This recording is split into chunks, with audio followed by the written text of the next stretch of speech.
我就说玩朵莉亚的时候，为什么觉得很亲切？原来是这音效一直在拥抱我。朵莉亚晃珠教人的一技能音效，有网友发现像大小环雷霆小曲。嘎哒嘎哒。谁又成想呢？之前还幻听雨蝶开头。这让我想起了西施的《续相思》，一技能爆破音效，像凤凰传奇的自由飞翔。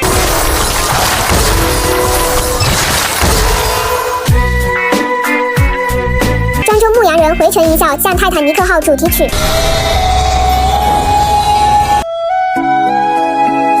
谁懂？玩这几个皮肤的时候，这几首歌一直在脑子里响。